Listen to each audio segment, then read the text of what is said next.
যাকে জাদু করা হয় তার তিনটা লক্ষণ, তিনটা আলামত দেখা দেয়। এক নম্বর লক্ষণ, যাকে জাদু করা হয় তার শরীর শুকিয়ে যায় আর দুর্বল হয়ে যায়। দুই নম্বর লক্ষণ, যাকে জাদু করা হয় তার শরীরের ত্বক নষ্ট হয়ে যায়। তিন নম্বর আলামত, তিন নম্বর লক্ষণ, যাকে জাদু করা হয় তার ব্রেন, মস্তিষ্ক বিগড়ে যায়, মস্তিষ্কের মধ্যে দুর্বলতা এসে যায়। আল্লাহর পয়গম্বর বিশ্বনবী রহমাতুল লিল আলামিনের মধ্যে এই তিনটা আলামত কিছু না কিছু পাওয়া গেল। 6 মাস হয়ে গেল, পয়গম্বর সুস্থ হলেন না। এই 6 মাসের মধ্যে সাহাবায়ে কেরাম নবীজির জন্য দোয়া কালাম পড়লেন, নবীজি নিজেও দোয়া কালাম পড়লেন, নবীকে চিকিৎসা করা হইল। শেষ পর্যন্ত হযরতে জিবরাইল আলাইহিস সালাম আল্লাহর পয়গম্বরকে জার ফুক করলেন, বিসমিল্লাহি আরকিকা মিন কুল্লি শাইইন ইউজিকা। এই দোয়া পড়ে পড়ে হযরতে জিবরাইল আলাইহিস সালাম আল্লাহর পয়গম্বর বিশ্বনবী রহমাতুল লিল আলামিনকে জার ফুক করলেন। আমাদের দেশে এক বাতিল দল আছে যাদেরকে আহলে হাদিস বলা হয় বা রফাদানি বলা হয় বা লামাযহাবী বলা হয়। ওরা জার ফুকের বিরোধিতা করে, ওইগুলা তদবিরের বিরোধিতা করে। ওরা কোরআন হাদিস ভালো রকম জানে না, না জেনে এগুলো বিরোধিতা করে। বিরোধিতা করার দুই অর্থ, এক হইল না জেনে বিরোধিতা করে, আরেক হইল যদি জানে বিরোধিতা করে। বোঝা গেল ওরা ইহুদি আর খ্রিস্টানদের দালাল। এদের দালালির সময় ফুরিয়ে গেছে, আর দালালির সময় নাই। আবার যদি এদেশে কোন দালালি করে, ওই দালালদের জায়গা বাংলার জমিনে হতে পারে না।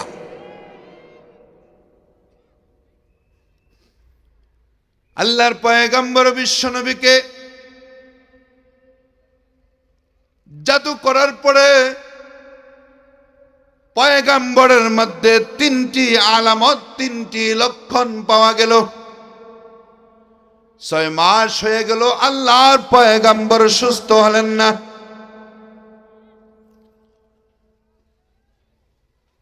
চিকিৎসার পরেও যদি কোনো রোগী সুস্থ না হয়,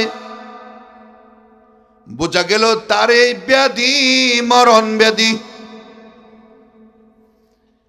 সাহাবায়ে কেরাম চিন্তা করলেন, এত চিকিৎসার পরে আল্লাহর পয়গম্বর সুস্থ হলেন না, তাহলে অবশ্যই পয়গম্বরের ব্যাধি মরণ ব্যাধি।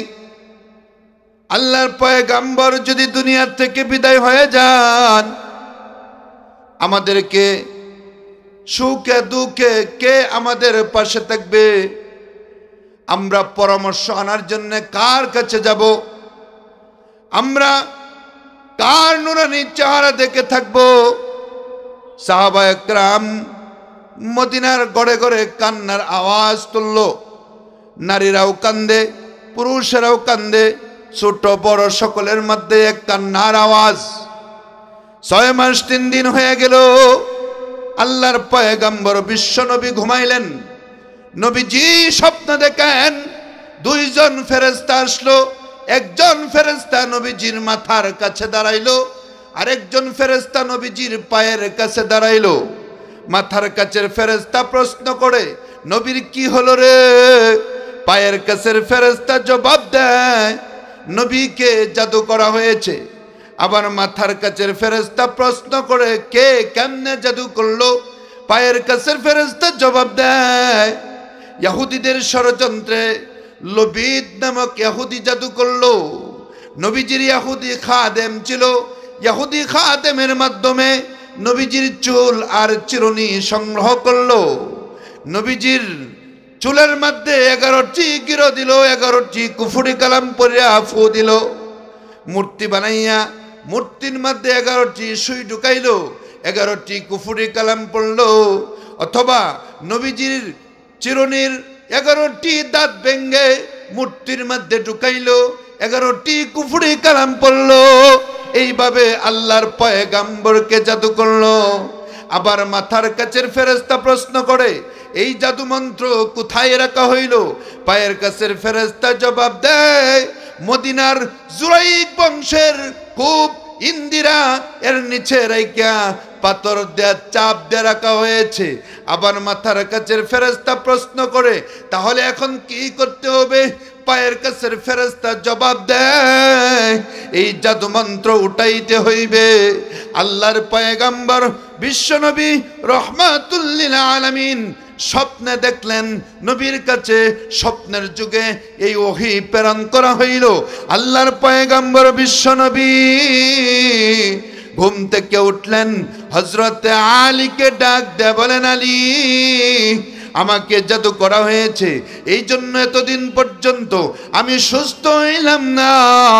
মদিনার বনি জুরাইকের কূপের তলদেশে এই জাদু মন্ত্র আছে, উঠাইয়া আনো। আল্লাহর পয়গম্বরের নির্দেশে হযরতে আলী রাদিয়াল্লাহু তাআলা আনহু জাদু মন্ত্র উঠানোর জন্য গেলেন। গিয়া দেখেন কূপের পানি লাল বর্ণের হয়ে গেছে, হাসিয়ায়ে সবির মধ্যে লেখে মেহেন্দির বর্ণের হয়ে গেছে। লাল বর্ণ আর মেহেন্দির বর্ণ তো একই কথা। আল্লাহর পয়গম্বর বিশ্বনবী বলেন, আলী, জাদুর কারণে পানি রং পরিবর্তন হয়ে গেছে, লক্ষ্য করে দেখো। এই জাদুর প্রভাবের কারণে আমি বিশ্ব নবীর শরীরের ত্বকের মধ্যেও কিছুটা পরিবর্তন এসে গেছে। হে আলী, জাদু মন্ত্র উঠাও। হযরতে আলী রাদিয়াল্লাহু তাআলা আনহু জাদু মন্ত্র উঠাইলেন। আল্লাহর পয়গম্বর বিশ্বনবী ওহীর অপেক্ষায়, আল্লাহ তাআলা ওহীর মাধ্যমে জানাবেন কেমনে জাদু মন্ত্র ধ্বংস করা হইবে। এখান থেকে আহলে সুন্নাত ওয়াল জামাতের একটা আকীদা আমরা বুঝে নিব। আমাদের দেশে অনেক ভণ্ড আর প্রতারক আছে, তারা বলে যে তাদের খাজা নাকি গায়েব জানে, তাদের ভণ্ড নাকি গায়েব জানে।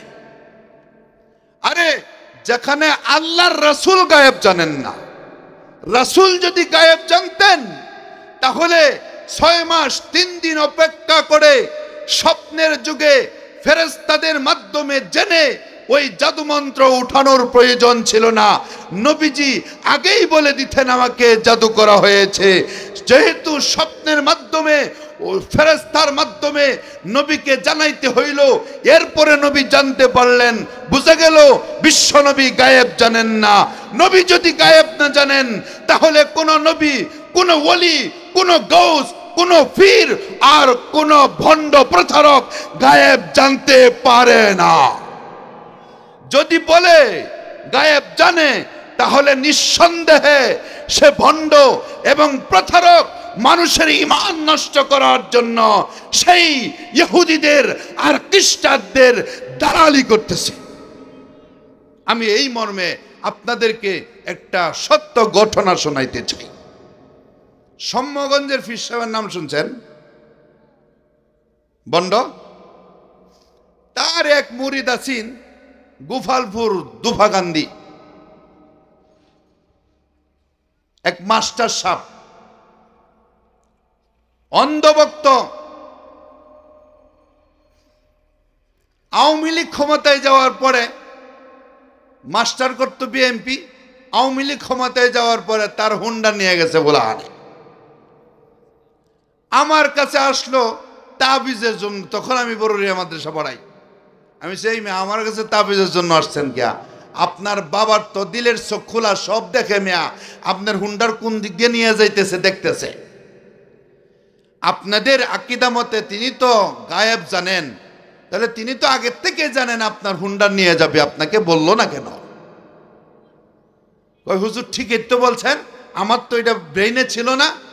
এমনি সম্যগঞ্জ গিয়া ওযু করিয়া আগরবাতি জ্বালায়া পীর সাহেবের সামনে গিয়ে বসছি। বাবা, আমার হুন্ডার নিচে গা, তুমি তো সবই দেখো, তুমি তো সবই জানো, তুমি কও আমার হুন্ডার কই আছে, আমি গিয়ে আনবো। পীর সাহেব কয় আছে, দেখতেছি, জানি। আরে কই আছে, কই দেখতেছো, কই জানো? তুমি আমাকে জায়গা বলো, আমি সেই জায়গার থেকে নিয়ে আসবো। কই পাইবি, আইবি, আছে আছে। আরে কই পাবো, কই আছে, জায়গার নাম বলো। প্র্যাকটিক্যাল দরা, বাস্তবিক দরা। মাস্টার মানুষ তো শিক্ষিত মানুষ, সে বুঝে ফেলছে, এই রে আমি এত বছর পর্যন্ত ভন্ডের পিছনে ঘুরতেছি, সে ঘুরে আইসা মধুপুর আইসা পাঞ্জাবি কিনলো, টুপি কিনলো, উলামা একরামের সাথে সম্পর্ক করলো, আজকে ওই মাস্টারের জীবন পরিবর্তন হয়ে গেল। ওরা আসলে গায়েব জানে না, দিলের চোখও খোলা না। গায়েব তো একমাত্র আল্লাহ রব্বুল আলামিন জানেন। যদি বলে ও গায়েব জানে, তাহলে তার মুরিদরা তো তারে আল্লাহর গুণে গুণান্বিত করে ফেললো, এই জন্য শিরকি গুনাহ হয়ে গেছে, ঈমান থাকবে না। ওইটা ঈমান নষ্ট করার একটা সূক্ষ্ম ষড়যন্ত্র আর কৌশল ওরা করতেছে। এগুলো বিশ্বাস করবেন না। যেখানে বিশ্বনবী গায়েব জানে না, এন সম্যগঞ্জে সামারে গায়েব জানবো না।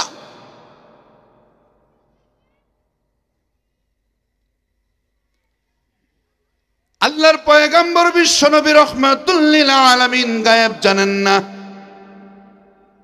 এই জন্য নবীজি ওহীর অপেক্ষায়, নবী আলাইহিস সালাম নিজের পক্ষ থেকেও সিদ্ধান্ত দেন না। কারণ খাতায়ে ইজতিহাদ হতে পারে, রিসার্চে ভুল হতে পারে। আল্লাহ রাব্বুল আলামিন যদি ওহীর মাধ্যমে নবীকে সিদ্ধান্ত দেন, এই সিদ্ধান্তের মধ্যে কোনো ভুল ভ্রান্তি থাকতে পারে না।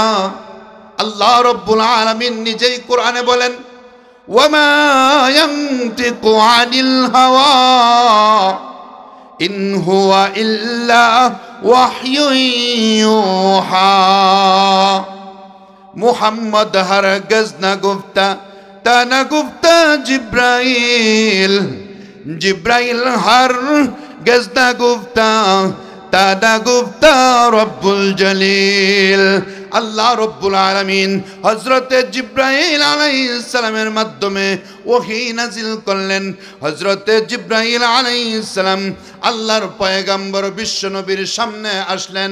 ওগো পয়গম্বর, আল্লাহ রব্বুল আলামিন আমাকে দুইটা সূরা দেয়া পাঠাইছেন। একটা সূরার নাম সূরাতুল ফালাক, এই সূরার মধ্যে 5টি আয়াত আছে। আরেকটি সূরার নাম সূরাতুন নাস, এই সূরার মধ্যে 6টি আয়াত আছে। দুই সূরার মধ্যে মোট 11টি আয়াত আছে। ওগো পয়গম্বর, আপনি যদি এই 11 আয়াতের আমল করুন, আল্লাহ রব্বুল আলামিন এই 11 জাদু মন্ত্র ধ্বংস করে দিবেন। এই আয়াতের শানে নজুল জানতে পারলাম আমরা। আয়াত 11টা সূরা, 2টার শানে নজুল জানলাম। দুই সূরার মধ্যে 11 আয়াত হওয়ার কারণও জানতে পারলাম। জাদু মন্ত্র 11টা ছিল, এই জন্য আল্লাহ রব্বুল আলামিন আয়াত নাজিল করলেন 11টি। 11 আয়াতের আমল দ্বারা 11 জাদু মন্ত্র ধ্বংস হয়ে যাবে। আল্লাহর পয়গম্বর বিশ্বনবী বলেন, জিব্রাইল কেমনে আমল করব, আমলের সিস্টেম কি? আল্লাহর পয়গম্বর বলেন, নবী এক একটা আয়াত পড়েন আর মূর্তি থেকে এক একটা সুই টান দেয়া বের করুন। ওগো পয়গম্বর, এক একটা আয়াত পড়ুন আর মূর্তি থেকে এক একটা সুই টান দেয়া বের করুন। আল্লাহর পয়গম্বর বিশ্বনবী সূরাতুল ফালাক আর সূরাতুন নাসের এক একটা আয়াত পড়েন আর মূর্তি থেকে এক একটা সুই টান দেয়া বের করেন। এই সময় আল্লাহর পয়গম্বর বিশ্বনবীর কলিজার মধ্যে আঘাত পায়। এটাকে বলা হয় কলিজা পচা কুফরি, কলিজা পচায় ফেলে। মুরব্বীরা আপনারা দেখছেন, আগে যে সারের লড়াই হইতো, কুফরি করত, কলা গাছের থৌরের মধ্যে ফেরাক মারত ফকিরে, আর ওই দিক দিয়ে থলার মধ্যে সার পরে যেত, ওইটার আরেকটা গুথাইতো, ফার দিত। এই কুফরি আল্লাহর পয়গাম্বরকে এমন কঠিনভাবে কুফরি করা হইল, নবীজি এক একটা সুই ওই মূর্তি থেকে টান দিয়ে বের করেন, অথবা চিরুনির এক একটা দাঁত ওই মূর্তি থেকে টান দিয়ে বের করেন, তখন নবীজি নিজের কলিজায় আঘাত পান। এতই কঠিন জাদু পয়গাম্বরকে করা হয়েছিল। এখান থেকে আমরা শিক্ষা গ্রহণ করতে পারি, এত কিছু করার পরেও আল্লাহর পয়গাম্বর বিশ্বনবী নবুয়তি ছাড়েননি, নবীগিরি ছাড়েননি, হক কথা বলা ছাড়েননি, দাওয়াত ছাড়েননি, আল্লাহর দিন ছেড়ে দেননি। আমরা এখান থেকে শিক্ষা গ্রহণ করব, উলামায়ে কেরামকে যত কষ্টই দেওয়া হোক না কেন, উলামায়ে কেরাম কোনোদিন হক কথা বলা বন্ধ করবে না, দিন থেকে সরে যাবে না, হকের রাস্তা থেকে সরে যাবে না, বরং হকের আরো বেশি বাতি জ্বলে উঠবে। এই জন্য দেখুন, জেলখানায় ঢুকায়া জুলুম আর নির্যাতন করেও তাদের মুখ থেকে পক্ষে কথা বের করতে পারেনি, বরং জেলখানার থেকে বের হয়ে আরো দ্বিগুণ জ্বলে উঠছে। জোরে বলুন ঠিক কিনা? তদ্রূপ আমরা সাধারণ মানুষ যারা আছি, আমরাও শিক্ষা গ্রহণ করব। যতই কষ্ট হোক না কেন, এই কষ্ট যে কোনো পদ্ধতিতে আমার উপরে আসুক না কেন, আমি দিন ছাড়বো না, ধর্ম ছাড়বো না, নবীর আদর্শ ছাড়বো না, আল্লাহর হুকুম ছাড়বো না। আল্লাহর পয়গাম্বর বিশ্ব নবী রাহমাতুল লিল আলামিন 6 মাস 3 দিন পর্যন্ত কষ্ট করলেন। এরপর নবীজির দায়িত্ব থেকে পিছপা হলেন না। আল্লাহর পয়গাম্বর বিশ্ব নবীকে জিব্রাইল আলাইহিস সালাম বলেন, নবী এক একটা আয়াত পড়ুন আর মূর্তি থেকে এক একটা সুই টান দিয়ে বের করুন। আল্লাহর পয়গাম্বর এক একটা আয়াত পড়েন আর মূর্তি থেকে এক একটা সুই টান দিয়ে বের করেন। তখন পয়গাম্বর নিজের কলিজার মধ্যে আঘাত পান। পয়গাম্বর এক একটি আয়াত পড়েন, চুলের এক একটি গিরার মধ্যে ফু দেন, গিরা খুললে যায়।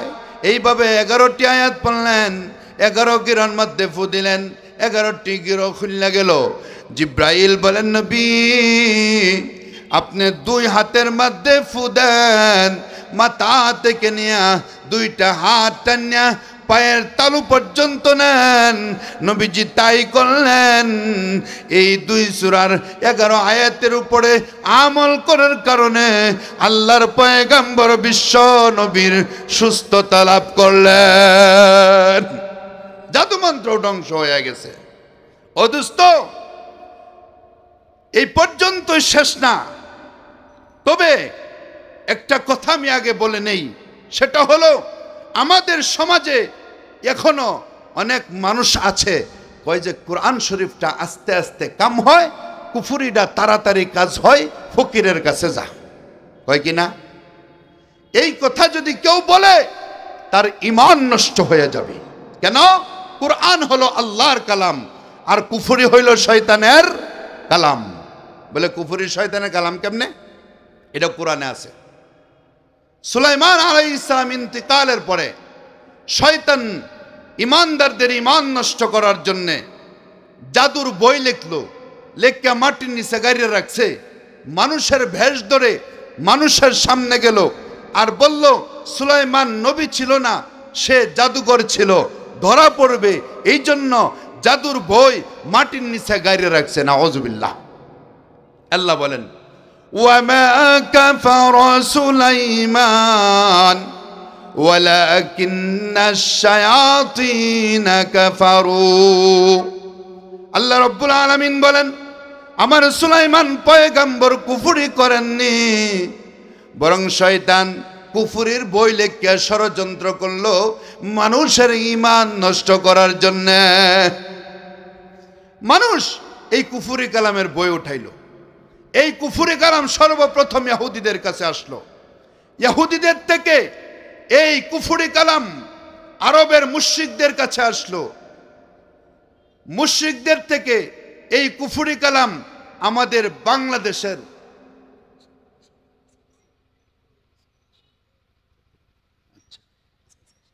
এইভাবে আমাদের দেশ পর্যন্ত কুফরি পৌঁছলো, আজও পর্যন্ত এই কুফরি আছে, আজও পর্যন্ত আছে। এজন্য কুরআনের শক্তি বেশি, এই আকীদা আমাদের রাখতে হবে। তবে সমস্যা কোথায়? সমস্যা এক নাম্বার হলো আমাদের বিশ্বাসের সমস্যা, দুই নাম্বার হইল জবানের সমস্যা। মিথ্যা বলতে বলতে তো মুখটাকে পচাইয়া ফেলছে, আর বিশ্বাস তো 100% নাই। এই জন্য এই অবস্থা আমাদের। আতর কেনার জন্য গেছে, কই হুজুর বালা আতর দেন, দিছে, কই কি আতর দিছেন? গ্রান নাই। এই মিয়া আতর ফসা না, তার নাক পচা। কুরআনের জায়গায় কুরআন ঠিক আছে, আপনার জবান আর অন্তর ঠিক নয়। আল্লাহর পয়গম্বর বিশ্ব নবী রাহমাতুল লিল আলামিন সূরাতুল ফালাক আর নাস পড়ে পড়ে হাসান আর হুসাইনের শরীরে ফু দিতেন। নবীজির এটাও আমল ছিল। আমরাও এখান থেকে আমল পাইলাম। সূরা নাস আর ফালাকের আমল নিজেরাও পড়ব, বাচ্চাদেরকেও পড়ে ফু দিব। আল্লাহর পয়গম্বর এক হাদিসের মধ্যে বলেন, ফজরের নামাজ পড়ে যদি কেউ সূরাতুল ফালাক আর নাসের আমল করে, মাগরিব পর্যন্ত তার শরীর বন্ধ হয়ে থাকবে। মাগরিব পড়ে যদি আবারও কেউ আমল করে, ফজর পর্যন্ত তার শরীর বন্ধ হয়ে থাকবে। কোনো জিন, কোনো জাদু তার উপরে আসর করতে পারবে না। আসর যদি করেও এই আমল করার কারণে আসর নষ্ট হয়ে যাবে।